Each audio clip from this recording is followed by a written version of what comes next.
नमस्कार दोस्तों, wealth sky के एक और नए इंटरेस्टिंग वीडियो में आप सभी लोगों का स्वागत है। मेरा नाम है सुधीर और बात करेंगे इस वीडियो में हम निफ्टी एंड बैंक निफ्टी के बारे में। दोनों के चार्ट को अंडरस्टैंड करेंगे, समझने की कोशिश करेंगे कल बैंक निफ्टी की एक्सपायरी होने वाली है, किस लेवल पे होगी, क्या यहीं पे कंसोलिडेशन करेगा जैसे इसने आज का पूरा दिन यहाँ पे निकाल दिया, ऐसी ही कंडीशन बनेगी या फिर एक ट्रेंडिंग मूव होगा। इस चीज़ को हम समझने की कोशिश करेंगे। तो जल्दी से इस वीडियो को स्टार्ट करते हैं। वीडियो स्टार्ट करने से पहले सबसे पहले अगर हम ग्लोबल फ्यूचर्स देखें तो करंटली ग्लोबल मार्केट में कह सकते हैं सब कुछ बेहतरीन चल रहा है। आपका डाउ लाइफ टाइम कंटिन्यू हाई बनाता जा रहा है। नैस्डैक भी करीब करीब 1% दूर है। जैसे ही 1% 1.5% चलेगा वो भी नए लाइफ टाइम हाई पे पहुंच जाएगा। तो ग्लोबली कोई प्रॉब्लम नहीं है। हमारा मार्केट ऑलरेडी चला हुआ है तो कह सकते हैं थोड़ा सा अंडर परफॉर्म कर रहा है ये जो ग्लोबल रैली है उसको। ठीक है, सबसे पहले हम यहाँ पे ग्लोबल फ्यूचर्स देख लिए। अब सबसे पहले देखते हैं निफ्टी के ऑप्शन चेन डाटा में क्या चीज़ दिख रही है और उसमें क्या हमें समझ में आ रहा है। तो देखो, सबसे पहली चीज़, निफ्टी अगर देखोगे तो कंटिन्यूसली 25,000 के ऊपर सस्टेंड कर रहा है। ठीक है ना, क्योंकि पिछले 2-3 ट्रेडिंग सेशन से कोशिश करता है ये 25,000 के पास जाने के लिए, लेकिन क्लोजिंग अल्टीमेटली 25,000 के ऊपर ही हो रही है और सस्टेन भी है। ठीक है, इसीलिए पुट राइटर यहाँ पे 60 लाख का ओपन इंटरेस्ट यहाँ पे बना हुआ है। और दोनों साइड पे अगर आप देखोगे शॉर्ट स्ट्रेडल का प्रीमियम करीब करीब 190 रुपये के आसपास यहाँ पे चल रहा है, जो कि बहुत अच्छा है। क्योंकि जो भी शॉर्ट स्ट्रेडल बेचेगा 25,200 से लेके ऑलमोस्ट 24,800 तक का उसको प्रोटेक्शन रहेगा। इसके बीच में कहीं पे भी एक्सपायरी होगी उसको कुछ ना कुछ प्रॉफिट यहाँ पे मिल ही जाएगा। प्रॉब्लम आएगी जब 24,800 ब्रेक होगा या फिर 25,200 ब्रेक होगा ऊपर, तभी यहाँ पे कुछ प्रॉब्लम रहेगी निफ्टी ऑप्शन सेलर्स के लिए। ठीक है, अब कल बैंक निफ्टी की एक्सपायरी होने वाली है तो बैंक निफ्टी का अगर ऑप्शन चेन डाटा देखोगे तो क्लियरली दिख रहा है 52,000 एक रेजिस्टेंस की तरह काम कर रहा है, क्योंकि 37.5 लाख का ओपन इंटरेस्ट यहाँ पे कॉल साइड पे बना हुआ है।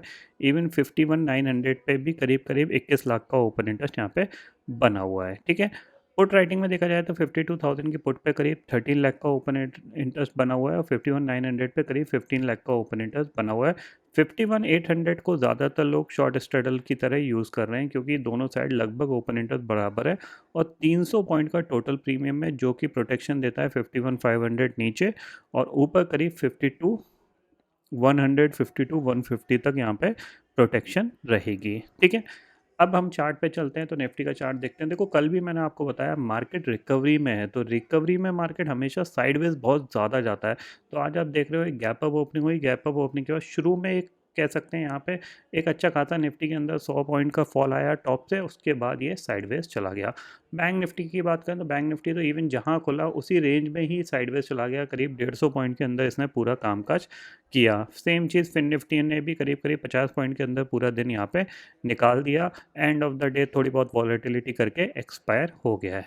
तो देखो, सिंपल सी चीज़ है कि ये रेंज है, इस रेंज में ये सपोर्ट एरिया है आपका 51,700 और रेजिस्टेंस एरिया आपका 52,000 से लेके 52,150 तक आपका एक रेजिस्टेंस पॉइंट है। तो इसके आसपास कहीं पे भी आपको एक बार मिलता है तो आप एक बार सेल करके काम कर सकते हो। 52,250 कर सकते हो ऊपर, ये ध्यान में रखिएगा। गलती से यहाँ पे गैप अप मिल जाता है तो आप एक बार सेल करके काम कर सकते हो, और अगर 51,700 के आसपास मिल जाता है तो बाय करके काम कर सकते हो। लेकिन एक चीज़ ध्यान में रखना, ये साइडवेज के इंडिकेशन बहुत ज़्यादा दे रहा है, क्योंकि ऑलरेडी बैंक निफ्टी ने कल एक मूवमेंट किया था, आज साइडवेज हो गया, तो कल भी चांसेस वेरी हाई कि ये साइडवेज जा सकता है। ये ध्यान में रखिएगा, क्योंकि मोस्ट प्रॉब्ली जो मेरे को लग रहा है कि मंथली एक्सपायरी जो होगी उसमें थोड़ा बहुत मार्केट में एक्शन हो सकता है। ये पर्टिकुलर सीरीज़ आपको थोड़ी बहुत साइडवेज ही दिखेंगी, तो थोड़ा सा आपको अलर्ट होकर काम करना है। ज़्यादा बड़े प्रीमियम मत खरीद लीजिएगा, क्योंकि अगर डाइल्यूट हो गए तो आपको यहाँ पे लॉस हो सकता है। ठीक है, वहीं अगर हम निफ्टी की बात करें तो निफ्टी देखो, निफ्टी मैंने बोला ना, जब तक ये आपका 25,250 के ऊपर सस्टेन नहीं करेगा ना, तब तक इसमें कोई अच्छी रिकवरी नहीं बनेगी। और जब तक ये 24,900 के नीचे ट्रेड नहीं करेगा तब तक कोई बड़ा फॉल भी नहीं देखने को मिलेगा।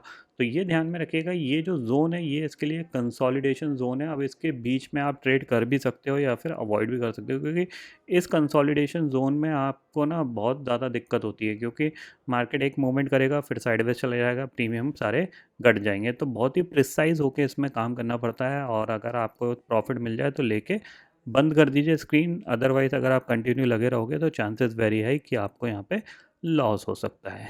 ठीक है, तो निफ्टी हो गया, बैंक निफ्टी हो गया यहाँ पे, जो कि कल के लिए है। कल मैं ट्रेड नहीं कर रहा हूँ, क्योंकि कल मैं थोड़ा सा बाहर जा रहा हूँ एक इम्पॉर्टेंट काम से, तो कल मैं घर पे नहीं रहूँगा, ना ऑफ़िस जाऊँगा, तो उसकी वजह से मैं कल ट्रेड नहीं कर रहा हूँ।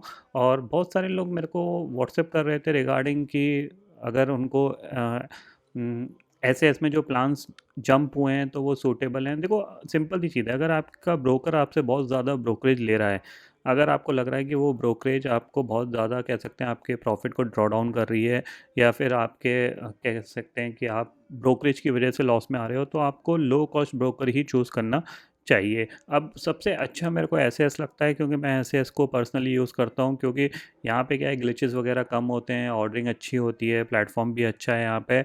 और सिर्फ 1300 रुपये का प्लान है जिसमें कि ऑलमोस्ट अनलिमिटेड ट्रेडिंग हो जाती है। 100 ट्रेड पर डे की फ्री रहती हैं आपके, उसके ऊपर भी अगर जाती है तो 50-100 रुपये लगते हैं, दिन के से ज़्यादा नहीं लगते। तो अगर आप फुल टाइम ट्रेडिंग कर रहे हो और अगर आप चाहते हो कि आप प्रॉफिटेबल बनो एट एनी कंडीशन, तो आप ऐसे इसको ट्राई करिए। डेफ़िनेटली 3-4 महीने इसको ट्राई करिए, आपको बहुत अच्छा लगेगा यहाँ पे, और आपके बहुत सारे पैसे बचेंगे। अदरवाइज़ आप ज़ीरोधा, ग्रो इनमें ट्रेड करोगे तो उसका कोई बेनिफिट मिलने वाला नहीं है। एंड ऑफ द ईयर जाके या 6 महीने में जाके आपका अकाउंट खाली हो ही जाएगा। ये चीज़ ध्यान में रखिएगा, ठीक है? तो अगर आपने अभी तक अकाउंट नहीं खोला है तो इसमें आप रेफ़रेंस कोड यूज़ कर सकते हैं, PY118, डिस्क्रिप्शन में दिया हुआ है, वहाँ से आप जाके अकाउंट खोल सकते हैं, ठीक है? तो आई होप दोस्तों ये पर्टिकुलर डाटा आपको समझ में आ गया होगा। दोस्तों फिलहाल इस वीडियो में इतना ही है। आई होप ये वीडियो आपको पसंद आएगा। वीडियो पसंद आता है तो लाइक और शेयर ज़रूर करिएगा, और चैनल को जो सब्सक्राइब कर लीजिए, क्योंकि मैं सुधीर लेके आता रहूँगा हर दिन आपके लिए नए नए वीडियो। इसी के साथ शुक्रिया दोस्तों। जय हिंद।